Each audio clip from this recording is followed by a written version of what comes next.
Hello and welcome to my weekly podcast. I am Cindy Walter, the Healthy Knitter, and I'm so glad that you are here with me today. Whether you are brand new or returning, thank you so much for your support, and I hope that you find some value in today's share. I want to talk today about knitting as self-care. One of the things that I absolutely love about knitting is that it's something special we can do for ourselves. And if you've been following me, you know that I'm an empty nester. I have four adult children between the ages of 22 and 29. And prior to being very, very busy for many years, I had several hobbies. I loved to garden. I loved to cook and to bake. I loved knitting, and I did dried floral arranging. I did painting and pen and ink. I had a ton of hobbies, too many hobbies.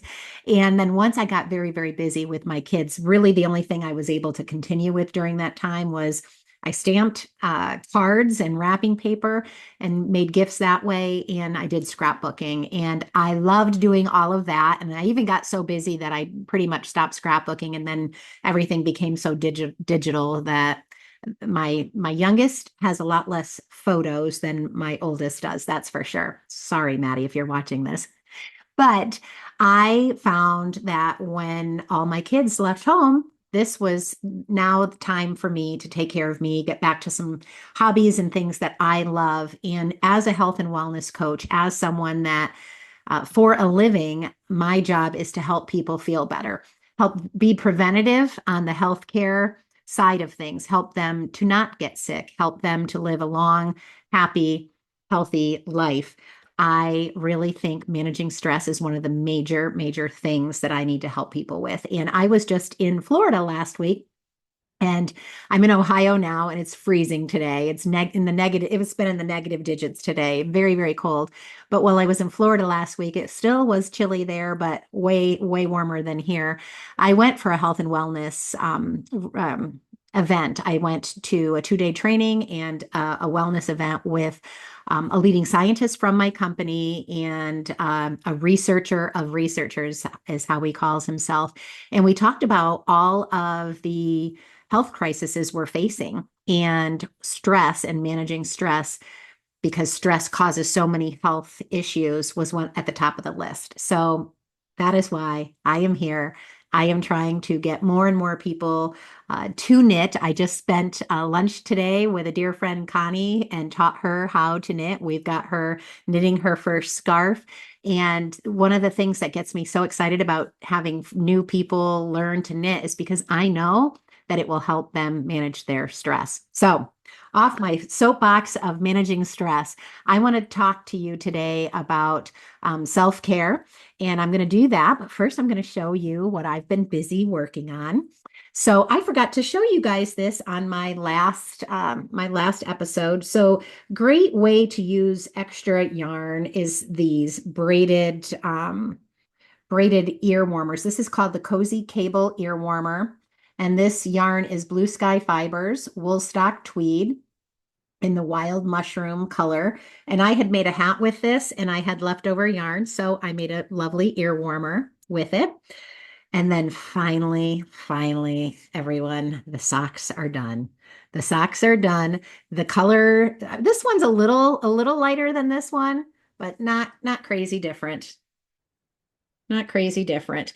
But these are the Crazy Sock Ladies vanilla socks on 9-inch circular needles. And they worked up beautifully. I love doing the different color heel and toe. And next time I'm going to do the cuff too, because I just think that's fun on these striped socks, or not striped, but these multicolored socks. But I finished with these, got those blocked. And if you didn't notice, I'm wearing my champagne cardigan. Oh, and I just got it off the blockers. It's still a tiny bit damp. Oh, it's just beautiful. I was worried that it was not going to be quite long enough and the sleeves were a little short. And then I blocked it and got all kinds of length. So I'm super happy. They're definitely a little long, needing to cuff them, but I like that. I wanted them to be long and I wanted to be able to cuff them.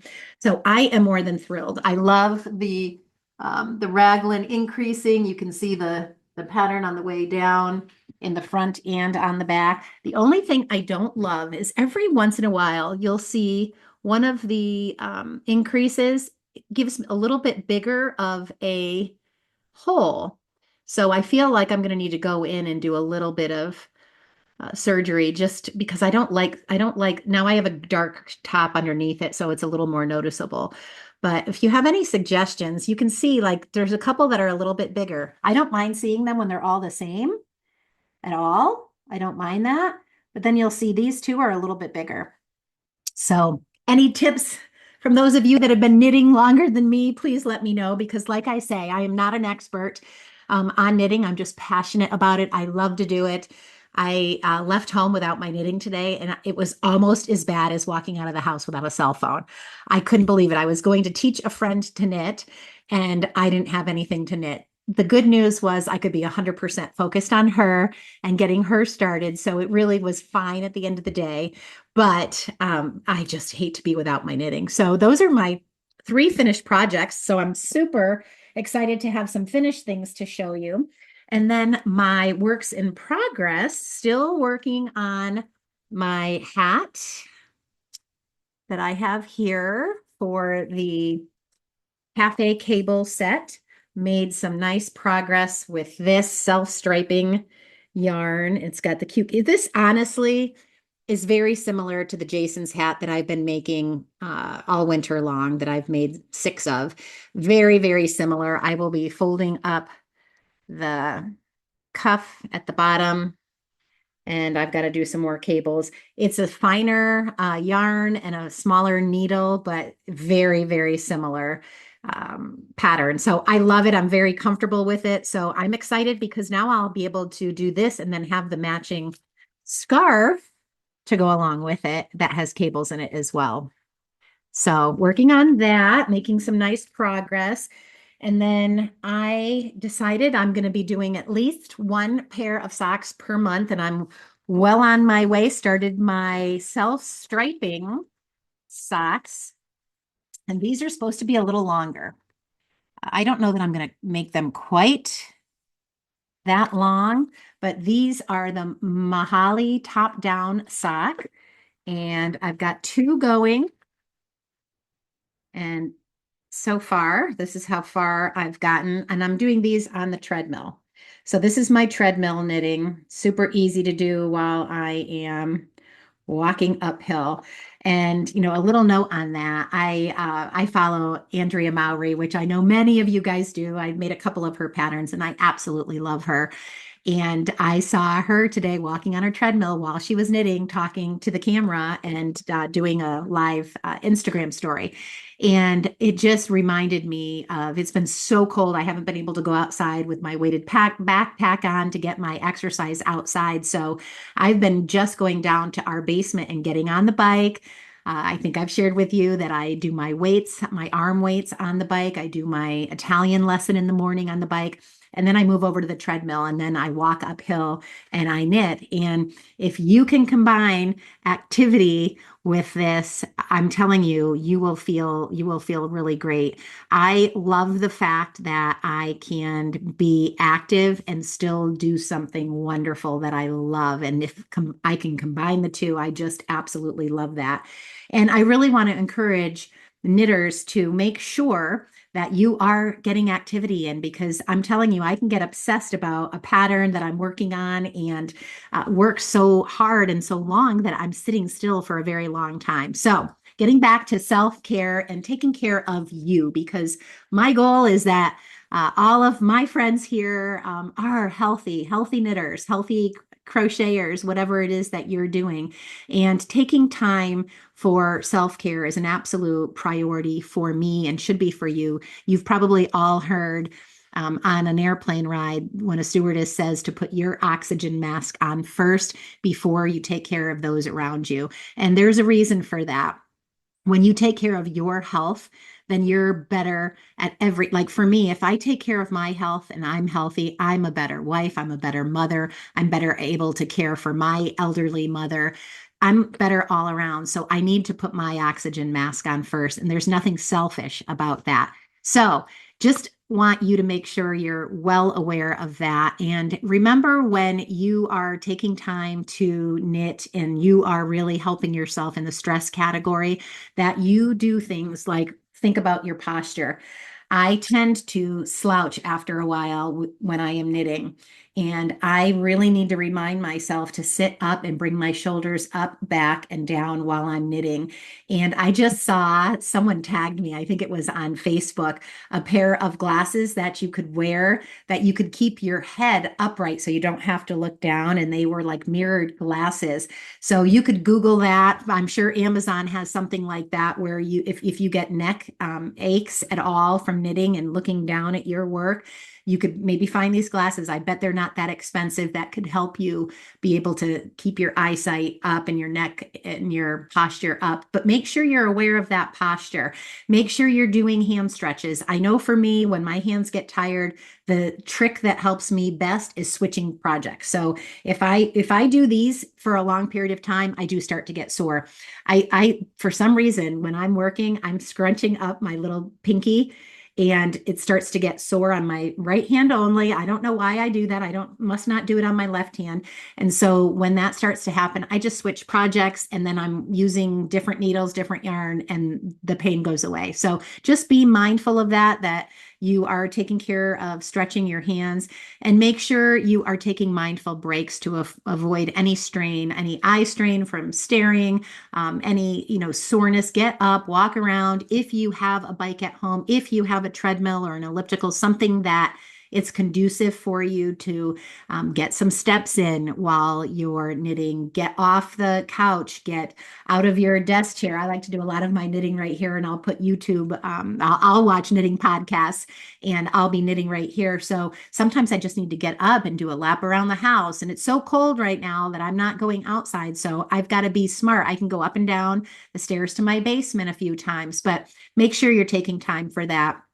And then another thing you can do is really integrate your knitting time with something you love, like a cup of tea, cup of coffee. I've shared some of the drinks that I drink. I've always got a tea, a coffee, one of my all natural energy drinks, one of my adaptogenic drinks, my collagen. I'm always drinking something. I light candles. I listen to music or watch a podcast, but I have I really create a whole ritual for myself so that I get my mindset in a very calming place. And often music will do that for me. I can't have two things going at once. So I can't listen to music and watch YouTube. So it's one or the other for me. And often, when I'm working out, I'll have either a podcast or a book on Audible on, but one or the other. I can't have too much noise, or that really, really distracts me. So that is what I have for you guys today. I really love that you are taking time for yourself to do your craft, whether it's knitting, crochet, whatever that is. I'd love to hear what you're working on. Oh, I do have one more whip that I haven't made much progress on at all. And these are my toe up socks, my very first pair of toe up socks. And they are, let's see, what's the name of them? They are called Yanagi by Maiko Hikosaka, and it's in Kelbourne Woolens Perennial yarn in the color gold. So I have two of these going, and I've only got the toes going, so I have not made much progress. I have not started the pattern yet. Just have the toes done, but I am going on Saturday. We have a knit along on Zoom from 11 to 1 Eastern time. And then as soon as I'm done with that, I'm going to be heading in my car to my local knit shop to be working on these and getting the pattern going on these. But super, super different doing the toe up. They keep telling me I'll like this once I get going. Verdict's out. I'm not quite sure. But do you guys have any of these? This is another little I don't know, tool that I bought at my local yarn shop. And it's just a sleeve to put your yarn in so that it keeps your yarn from messing up. So when I have two yarns in a bag, I've got a 31 bag that I'm using as my project bag for this one. When I put these in here, they don't get all tangled up. I have one in my yarn cozy. Sometimes I'll have two yarn cozies going at a time. That's even better yet. I need to buy a few more. Those of you that sew could probably make those super, super easy. They're like sock material, so they stretch, and I love them. And then I didn't show you my other cute bag. Every seashell has a story. That's another 31 bag. So they're not all yarn project bags, but they work well for this. So that is it. And I had another yarn cozy here. So this one's hearts. Valentine's Day is coming up. So how cute is that? And these are Buffy Ann designs. But like I said, those of you that sew, you could probably make one of these quite easily with like sock material, kind of stretchy material. So that is all I have for now. I hope that you guys take care of you. We're heading into February. I've been working all day today we do a monthly reset group every month for our customers. And we're calling our next one Wellness Beyond Diets, because the best love story begins with you. And I want you guys to be thinking about that too, as you take care of your health and self-care, and you're taking time to knit, manage your stress, lower that stress, and take care of you. Stay hydrated, stay healthy, stay warm, and we'll see you next time. Have a great day.